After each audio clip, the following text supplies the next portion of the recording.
సర్వ సృష్టికి సృష్టికర్త అయిన తన తండ్రి అయిన దేవుని వైపుకు ప్రజలను త్రిప్పుటకు యేసు వీటన్నిటినీ ప్రేమతో చేశాడు. అయితే ఆయన ప్రజలు ఆయనను ద్వేషించారు. ఆయన అప్పగించబడ్డాడు. ఆయన మీద ఉమ్మి వేయబడింది. అకారణంగా కొట్టబడ్డాడు. ఆయన తల మీద ముళ్ళ కిరీటము పెట్టబడింది. రోమా అధికారులు యేసును విడిచిపెడతామని చెప్పినప్పుడు ఆయన సొంత ప్రజలు తిరస్కరించారు. ఆయనను సిలువ వెయ్యాలి అని పట్టుబట్టారు. కాబట్టి పొంతు పిలాతు అను రోమా శతాధిపతి యేసుకు సిలువ శిక్ష విధించారు. గోల్గొతా అను కొండ మీదికి యేసు తన సిలువను మోసుకొని వెళ్ళునట్లు బలవంతం చేశారు. ఆయన కాలు చేతులను మేకులతో సిలువకు కొట్టారు. ఇద్దరు దొంగల మధ్య ఆయనను మరణము నొందుటకు విడిచిపెట్టారు. అయితే యేసు శిలువ మీద వ్రేలాడుతూ కూడా ఆయనతో ఇలా వ్యవహరించుచున్న వారిని శిక్షించొద్దని పరలోకముందున్న తన తండ్రిని కోరాడు.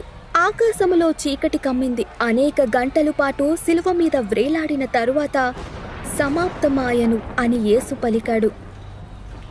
తరువాత యేసు తన తల వంచి చివరి శ్వాస విడిచాడు. మానవాళి పాపము కొరకు ఆయన తన రక్తము చిందించాడు. భూమి కంపించింది. గుడితెర నడిమికి చిరిగింది. ఆయన దేహము శిలువ మీద నుండి క్రిందికి తీయబడి గుడ్డలతో చుట్టబడి సమాధిలో పెట్టబడింది. ఆ సమాధి ద్వారమున పెద్ద రాతిని ఉంచారు. మరియు రోమ సైనికులు కావలి ఉన్నారు. అయితే 3వ దినమున ఒక దూత ఆ రాతిని తొలగించాడు. యేసు మరణము నుండి తిరిగి లేచాడు.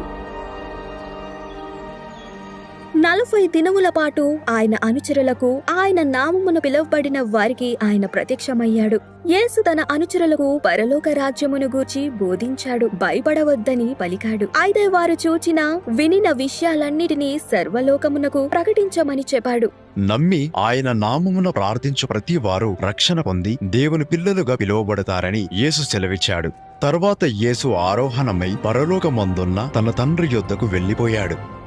దేవుడు లోకమును ఎంతో ప్రేమించెను కాగా ఆయన తన అద్వితీయ కుమారునిగా పుట్టిన యేసు యందు విశ్వాసముంచు ప్రతి వాడును నశింపక నిత్య జీవము పొందినట్లు ఆయనను అనుగ్రహించెను. లోకము తన కుమారుని ద్వారా రక్షణ పొందుటకే గాని లోకమునకు తీర్పు తీర్చుటకు దేవుడు యేసును లోకమునకు పంపలేదు.